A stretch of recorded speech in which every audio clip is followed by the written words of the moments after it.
apple season is upon us, but before I begin with this recipe, I'm going to show you my trees.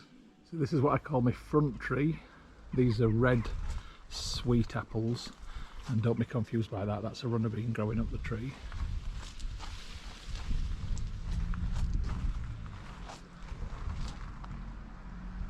And this is the back tree. And these are bitter apples, great cookers, and they're also good in cider.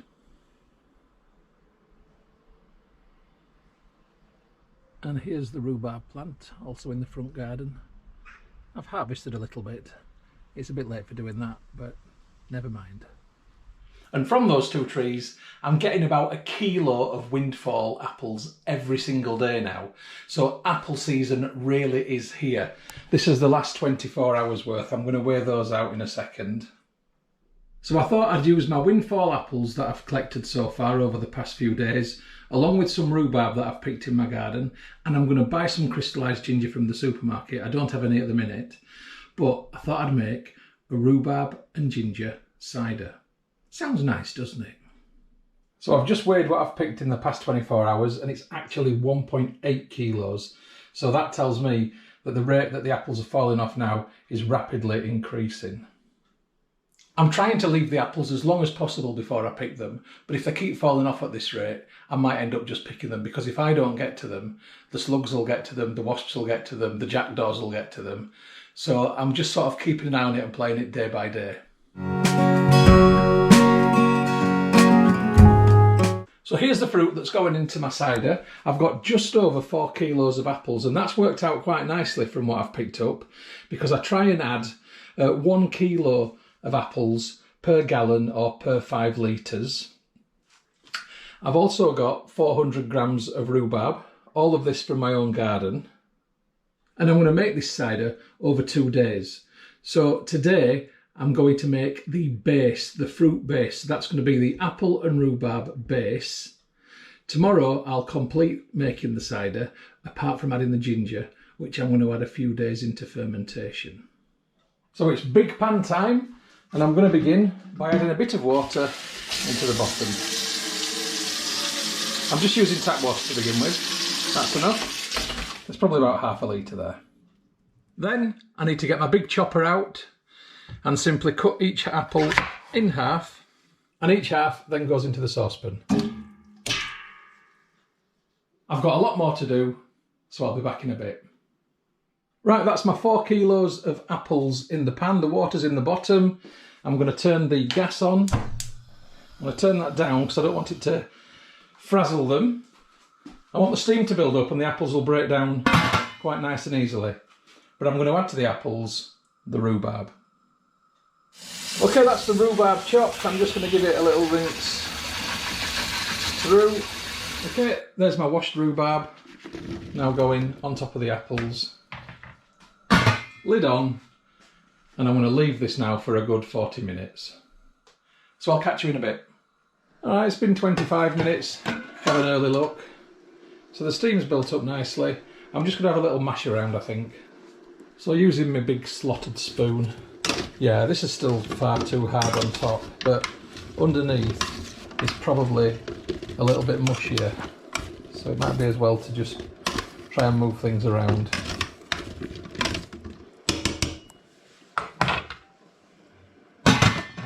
Anyway, it's all going just fine. Right, it's actually been an hour altogether now. Let's have a look.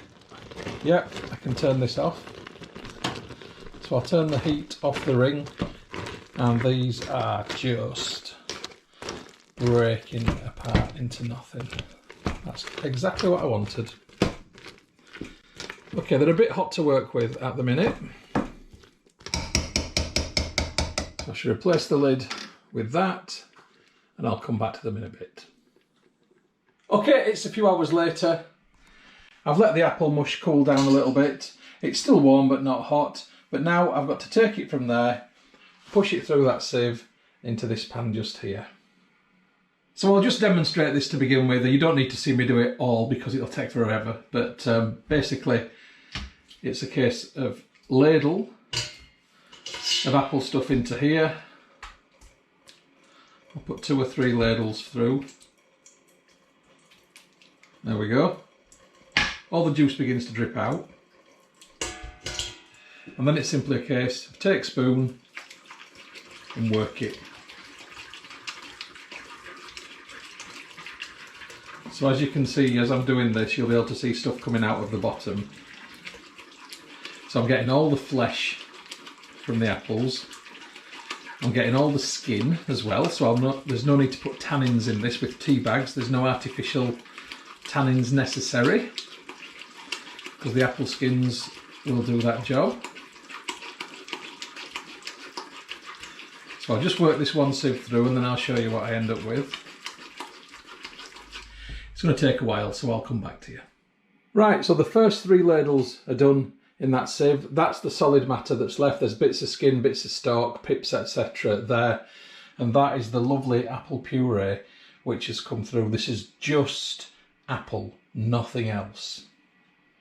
So this sieving technique that I do with the wooden spoon and the sieve is how I basically puree the apples. I can do this to make applesauce, to make jam, to make wine, to make cider.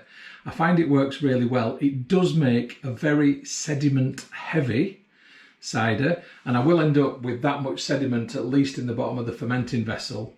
And if I'm going to do 20 litres, I might have as much as 5 litres of sediment. But I will get the tastiest cider you can imagine. It will be great. Anyway, you don't need to watch me sieve the rest of this because there's loads to do. It's going to take me forever actually. It's probably going to take me at least an hour to get through all this, and my arm's already aching. So I'll come back to you when it's all done and show you what I've got. Okay, some severe elbow grease later. This is the apple and rhubarb puree. It's like baby food at the minute, but with no added sugar. This is all the rubbish that was left from the fruit, and I've added a little bit of water into it because I'm just going to use this as compost outside. So that's why I've just watered it down to make it easier to pour out. So what I'd like to do is to work out how much there actually is in there. So I've got my big pan on my weighing scales. I'll turn the scales on and zero them. So just out of interest, let's see what is there.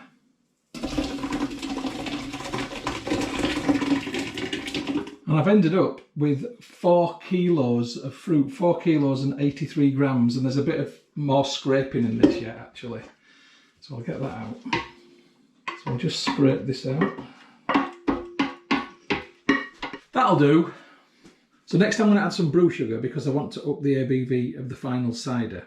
Now I'm trying to achieve an original gravity somewhere in between 1040 and 1050. If it's slightly over 1050, that's fine. Now I normally would say 50% sugar to fruit weight for cider. So I've got 4 kilos or just over 4 kilos of fruit weight there. So in this bag, I've just weighed this bag, and the weight of the sugar in the bag and the bag is 2.4 kilos. So I think that's fine. I'm just going to empty this bag into the pan.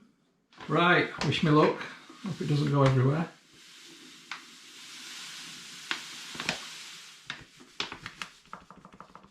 So that's worked rather nicely, and you can see now why I use such a big pan. So I'm just going to move this around a little bit.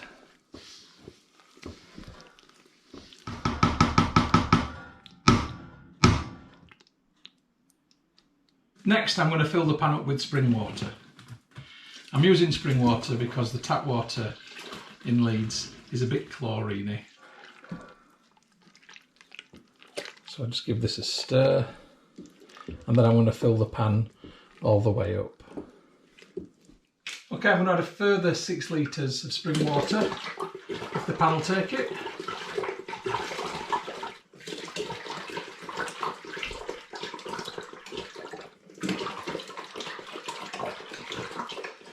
Last but not least, it's just going to do it. So this must be a 10 litre pan. I've never really considered measuring it before, but I'm guessing that's what it is. And this is what I've got there. Okay, so the apple, rhubarb, sugar and spring water is now all combined. I'm just going to put some heat on this.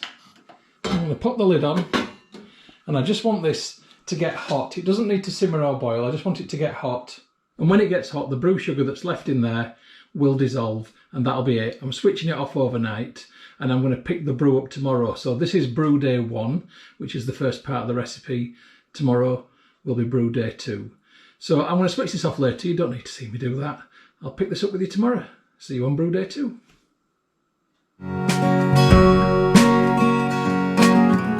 Hey folks, it's the next day. In fact, it's about 20 hours later, and believe you me, this is still warm to the touch. Now, it's not hot by any means, but it's warm. It's warmer than body temperature. Let's have a look inside. Yeah, there is plenty in there, and the sediment has sunk to the bottom. Now, I imagine at present the sediment is probably quite high, maybe as high as that. That will reduce as it compacts over time. I'd now like to introduce you to today's fermentation vessel of choice, which is a Rich's fermentation bin. And I bought this after reading good reviews on it on one of the brewing forums on Facebook, possibly Homebrew UK or Turbo Ciders for All. I have never used a brewing bucket before.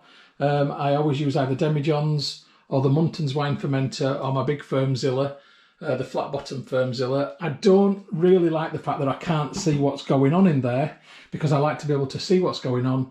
But needs must, I've got a lot of apples and I need more fermentation vessels, and this seemed like a decent choice. So I've sanitised this, it's now in my sink, and it's time to put this brew together. Right, so I'm going to begin by adding 5 litres of spring water. This is just supermarket spring water, and it's going straight into the bucket. I've got a clean glass jug, and I'm simply going to start transferring from pan to bucket with the jug, simply because the bucket's too heavy to pick up and tip.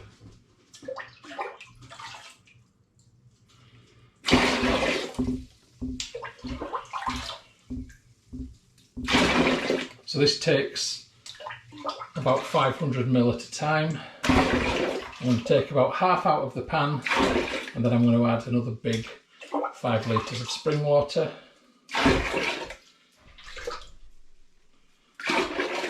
Okay, that's the pan half emptied. So current situation, I've got that there, and I've got that there. And I've got to say, it smells fantastic. The apple smell is wonderful. I'm going to stop here because I can see I've hit 15 litres on the scale of the bucket. So I've probably used just over half of that. And I want to make sure that I don't go over 20 litres, because I don't want the krausen to come blowing through this. It does go up to 22 litres, I think, or even possibly more. Look at that. So I've just exceeded 20 litres, not massively, but just a bit. So you can see in the bucket now that there is quite a good space at the top for the krausen, so hopefully that should be all right. And mixing this with the spring water has brought the temperature right down to room temperature, and I'm just giving it a really good mix together so it's consistently mixed. So next I'm going to add 2 dessert spoonfuls of yeast nutrient. Now I probably don't really need any yeast nutrient in here because there is so much apple flesh that it should be very nutritious for the yeast, but I'm putting it in because I've got it. And I'm going to do the same with pectolase. Now the pectolase should hopefully break down any haziness caused by boiling the fruit. You do sometimes get a pectin haze, and this will help. And again, I'll get my big spoon and give it a big stir. And I'm going to do something that I don't usually do, but because I've not got any more brews going on for a while, I'm going to drop this in the bucket, and I'm going to leave it in the bucket. It's quite exciting, isn't it? So let's see what the original gravity of this is. Now, I said I was aiming for between 1040 and 1050, and if it went just over 1050, I wouldn't worry about it. But I don't want it below 1040 because that's not strong enough. And in fact, I think we can safely say that that is an original gravity of exactly 1050, 1.050. I'm very happy with that. So it's time to put my yeast in. Now I was going to use Mad Miller's ginger beer yeast because I thought that might be quite good with me making a rhubarb and ginger cider. However, the amount of yeast I had wasn't enough for a brew this size, so I'm going for Cross My Loof cider yeast. I've never ever had a bad yeast from Cross My Loof, and I've used this before and it's been just fine, so let's try it. And because it's such a big batch, I'm going to put the whole packet in. It says it does up to 25 litres and there's 22 there. I'm imagining I'm probably going to get as much as 5 litres of trub in this, but I'm not bothered if that happens, it's fine. I'm going to get some really flavoursome cider out of it. So here's the current situation. The yeast is on top. I don't need to do anything else inside that bucket. And I'm going to put the lid on. Now, notice that I lifted it before I'd put the lid on and before I've put the airlock in. And there's a reason. With plastic fermenting vessels, if you pick them up with the airlock in, it acts like a lung and it sucks inwards and it sucks the water out of the airlock into your brew. And you don't want that. Now, I've got to say that lid, that went down quite nicely. It actually went down a charm.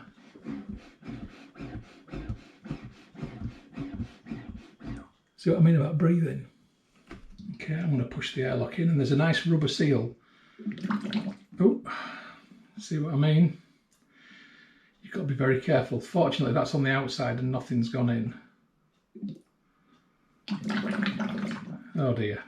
I'll tell you what, strategy for this in future is put the airlock in, then pour the water in. It makes sense, doesn't it? Anyway, that to me seems like it's in pretty good. I'm not going to push it any further. No, I think that's pretty good actually. I'm going to leave it at that. Now it looks like I've got negative pressure in there at the minute, which is fine, because when we do get positive pressure, then we'll see that the water bubble will transfer to this side. So I'm just going to put this bit on top, keep any bugs out and so forth. And now it's just a case of playing the waiting game. So this is officially brew day 2 because I started making this brew yesterday. That's brew day 1. So today's date is the 18th of August 2022. So I'll be back to you when fermentation begins. Catch you then. And just as a final post note, you can actually see when you look through the bucket where the liquid is compared to the headspace. I didn't realise it would be that opaque actually. And the actual amount I have there is 21.5 litres, or just under 21.5 litres.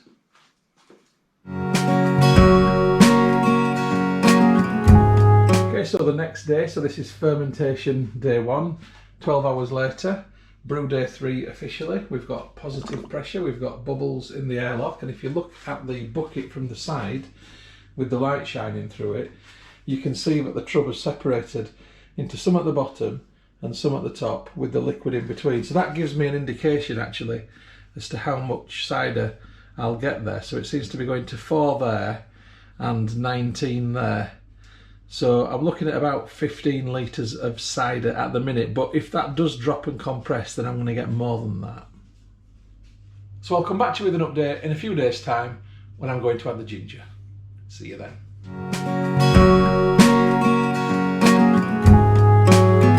Good morning from the kitchen, folks. It's 4 days later, which means it's brew day 6, and today I'm going to be adding the ginger into my rhubarb and ginger cider. So we've definitely still got some strong fermentation happening from the cider. I'm getting a nice big gassy bubble through probably every 15 seconds or so, something like that. So I've got Morrison's stem ginger in syrup. It just contains ginger and water and sugar. So I've just opened this and it's got a powerful gingery smell. Really, really beautiful smell actually. Now I know that the flavour of ginger can be overpowering, so I'm probably going to add about half of this jar in there. Definitely not the full jar. So I'm simply going to take my ginger and I'm going to transfer it into this vessel just here. So I have about half a jar of that ginger there with some of the syrup. I'm going to add the top to this, or the bottom as it is, because that's the way it goes. And now the noisy bit.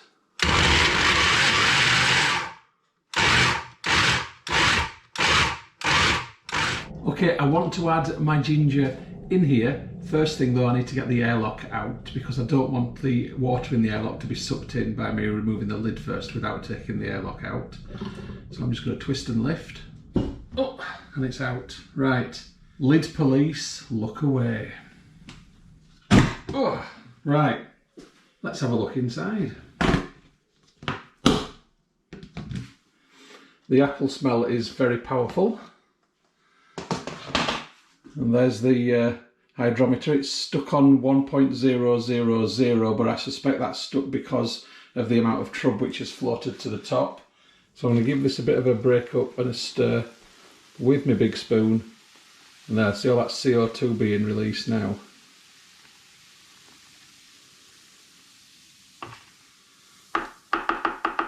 Yeah, the actual true gravity reading at the minute is looking about 1.024. Right, let's undo this, see if I can get the ginger out. Okay, so it's just a case of using the spoon, take out the ginger, drop it in. I was going to use a hop spider and put the ginger in that, but seeing as though there's so much trubby sediment here anyway, it would be pretty much a waste of time. Not forgetting the bits which are trapped here. Waste not, want not at all. And actually, while I've got the lid off, I am going to take the hydrometer completely out of here, and I'm doing that for a reason, because I want to start a new cider off and I don't want to have to take the lid off again to get my hydrometer. I've only got one. I think I need to buy some more. So another big stir with my big spoon. I want that ginger to mix in with the apple.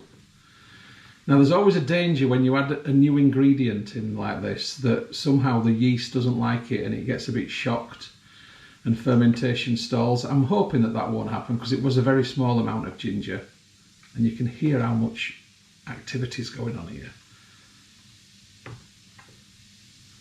I'm fairly confident it should be okay, but you never know.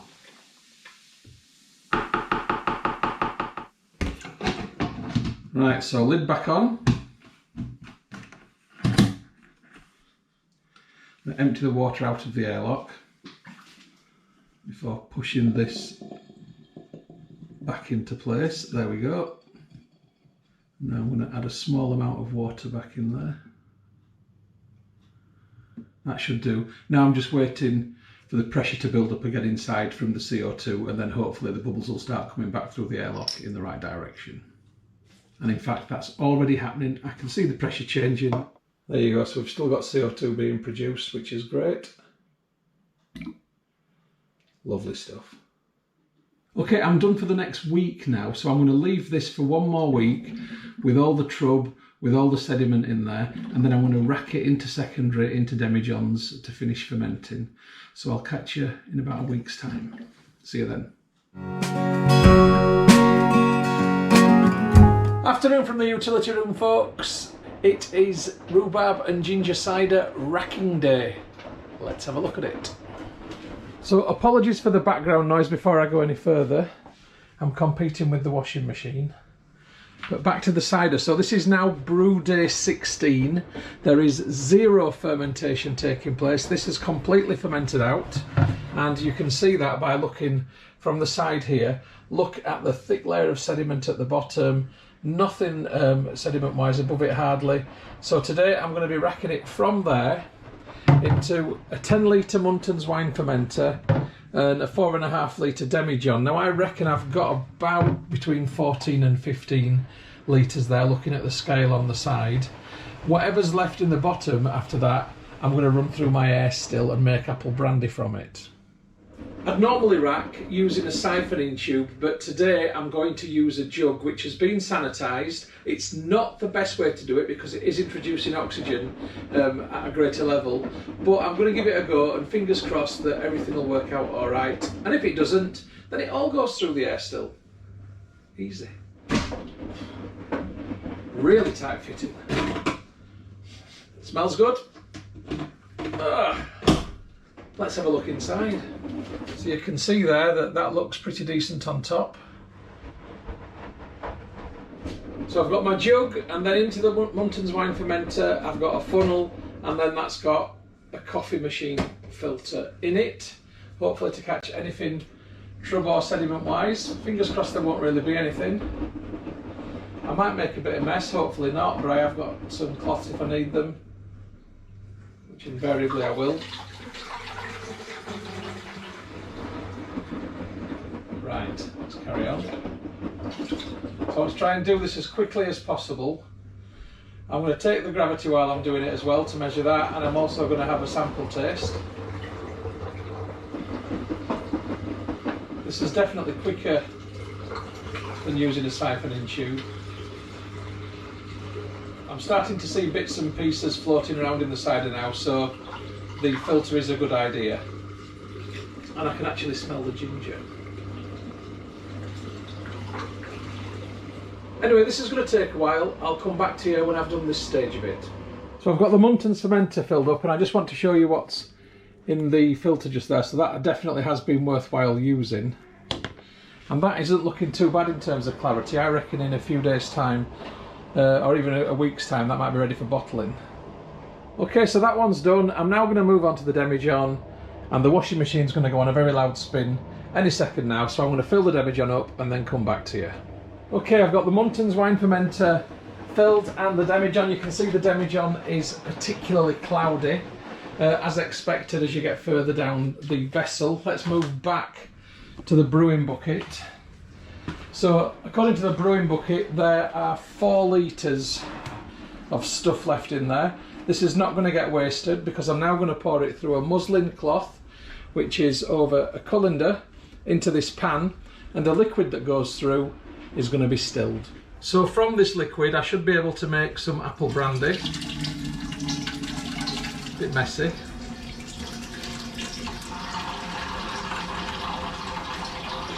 But that's now all in there. It's all pouring through. So I'm just going to put a lid on this to keep any contaminants out, and I'll come back to it in a couple of hours when that will have drained enough. Incidentally, the apple matter that's left in the top won't be going to waste, it will be going to compost for my garden. Okay, it's a good 3 hours later. Let's have a look at the cake in there. So this is the apple puree in the muslin cloth. Can anyone think of a practical use for this? Is it any good in cooking or anything like that? At the minute it's just going to go for compost, but could I do something better with it? There you go. So there's a good 3 or 4 litres of liquid there, maybe 3 litres. That's going to go through my air still. And just back to looking at these. This one is going to achieve clarity pretty quickly. I think that one might take a little while. So I'm just going to undo the lid of the Muntons fermenter, and I'm going to drop the hydrometer in just to see what the final gravity is, or the gravity at this stage when I've racked it. And you can see that that's very low. And it's currently on 0.994, which is an excellent outcome. Anyway, I'll be bottling this one in about 10 days' time. Catch you then. Hey folks, good morning from the very busy kitchen. Lots going on, so apologies if there's any background noise. I've got the dishwasher on, I've also got things on the hobs. But today it's rhubarb and ginger big bottling day, my least favourite part of the brewing process. Let's have a look at it. So here it is, it's in the Muntons wine fermenter. This is brew day 29, so this has been quite a good turnaround really. You can see that there is haziness, but overall it's got some clarity. You can see my fingers through there, and I think in a glass it'll look just fine. It's the size of the vessels really which is adding to the lack of opacity, but I think it looks pretty good overall. And I need to empty these because I need to reuse the vessels because I've got so many apples falling and so much cider in prep that I just need to keep going. So I'm making sparkling cider, so to make it sparkle I need to add a little bit of caster sugar into each bottle. There's equivalent of just over a teaspoon going into each one of these, and this is what I'm calling priming sugar. And when the yeast which is left in suspension finds this sugar and smashes it apart, it'll create a fractional amount of alcohol, but a byproduct will be CO2. The pressure will build up in the bottles and that will lead to carbonation. So I'm going to start with the Muntons wine fermenter, and this is possibly not the best way to do it. I really should be siphoning, but I want to take advantage of the fact that it's got the tap.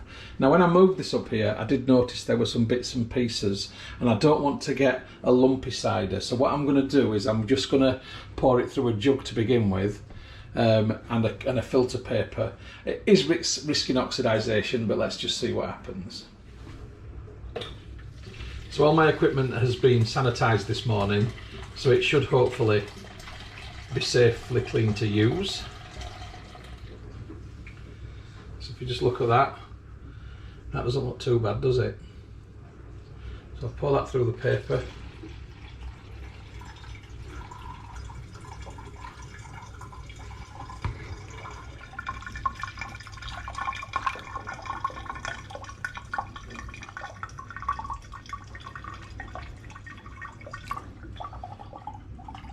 So you can tell that this is going to be a slow job.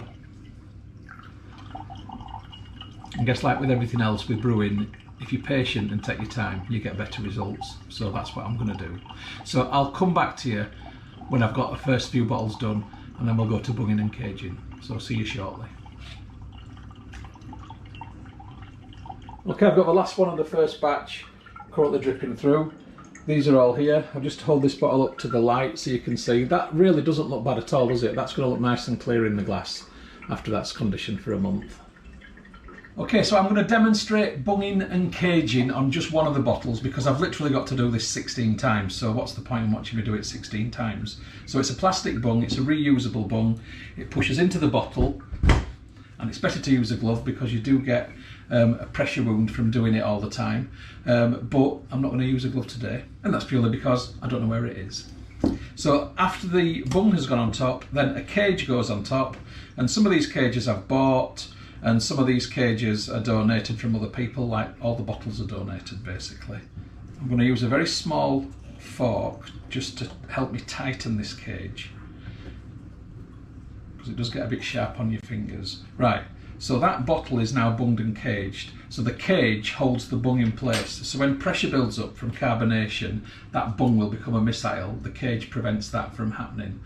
I only use sturdy bottles as well to avoid a bottle bombs. So all of the glass bottles that I use weigh over 700 grams. I don't want to risk any bottle bombs. I've had one and I don't want another one.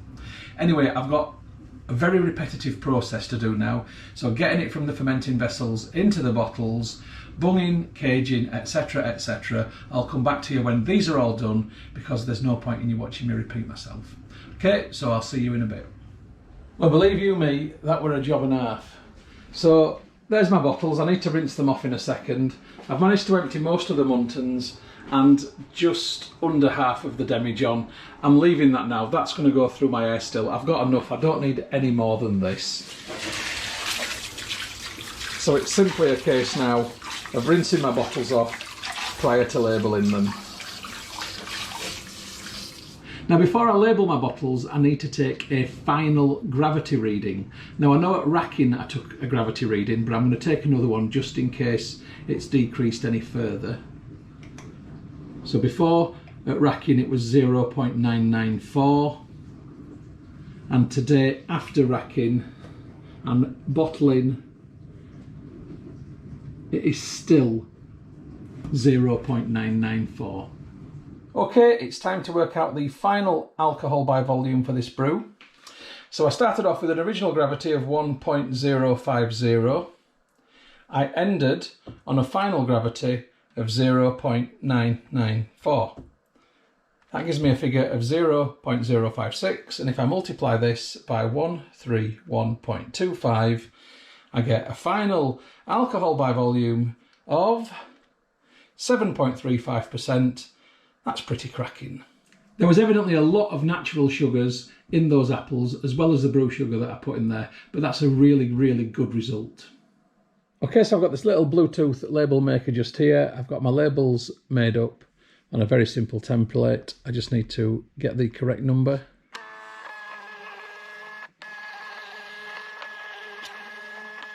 It's dead posh, isn't it? So here they all are, lined up like proud little soldiers. Got to get these on now.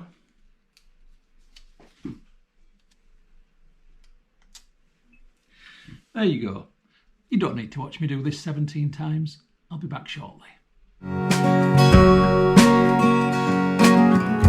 Okay folks, I've got to now wait a month before I can open my cider, but this is where it's going to condition. It's in my living room and it's on top of a drinks cabinet. It's warm in here. It's a south facing room connected to a conservatory. As you can see, we get plenty of sunlight coming in. So this is pretty good. Also inside here, there is a light that comes on every night, which warms the whole top. So this will stay above 20 degrees probably for at least the next month, and then after that, as we get into autumn proper, the temperature will drop. So when autumn kicks in, I generally use some heating shelves, but I'm going to try not to use them for as long as possible, considering the price of electricity right now. Anyway, I'm hoping to open these in about a month's time, so I'll catch you then for the sampling. See you later, folks.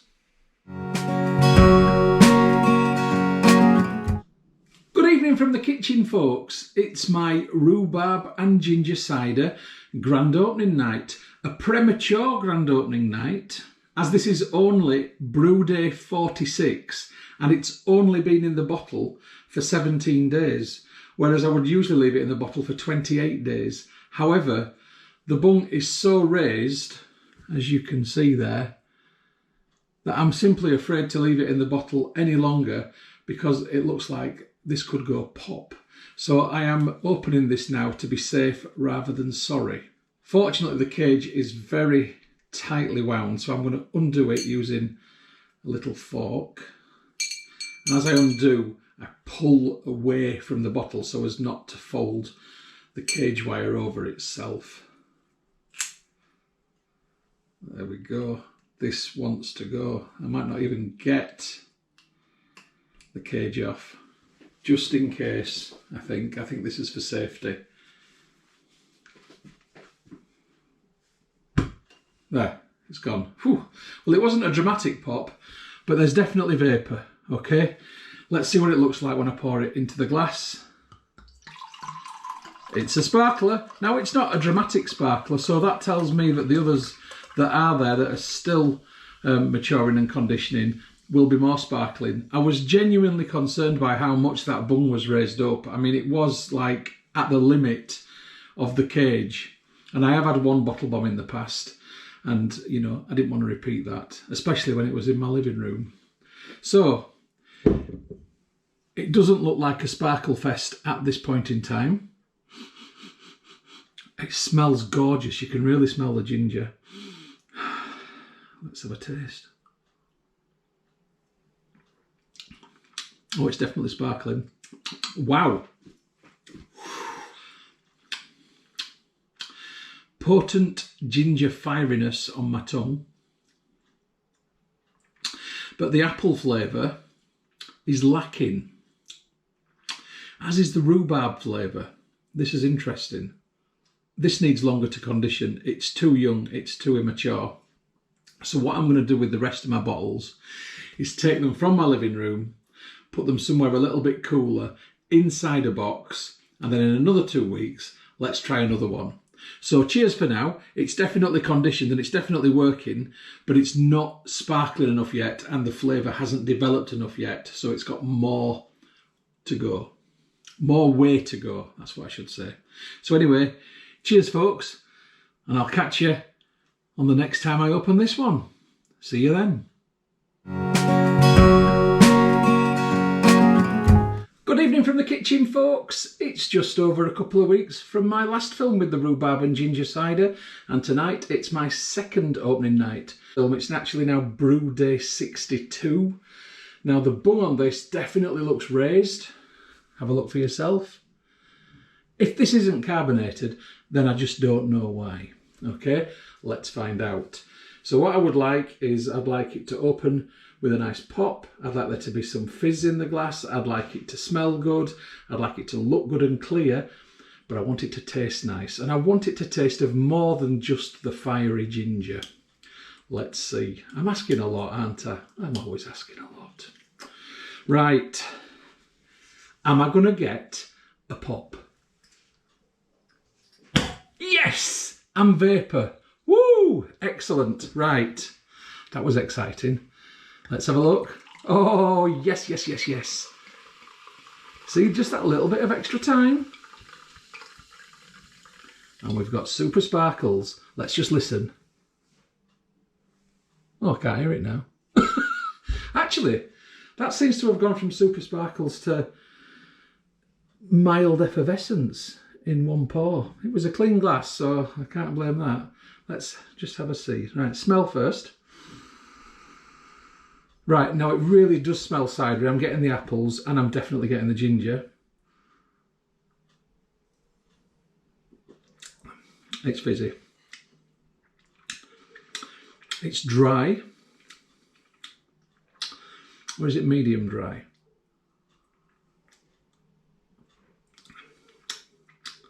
No, it's dry. It's a dry cider. I'm getting the apple flavour now a lot more than I did before. I'm getting the ginger as well, but the ginger seems to have subsided a little bit and the apple has come through stronger. In terms of the rhubarb, not evident. It just tastes like a ginger cider, but it's a nice flavour and it's one that I'm certainly going to enjoy drinking tonight. Yeah, so I think lesson learned with this one next time is more rhubarb. Definitely more rhubarb than what I put in this time. But yeah, it's working, thankfully. It doesn't look particularly fizzy, but it definitely is when it's in the mouth. So I'm happy enough. I'm going to enjoy it. So cheers, folks, and I'll catch you on the next brew.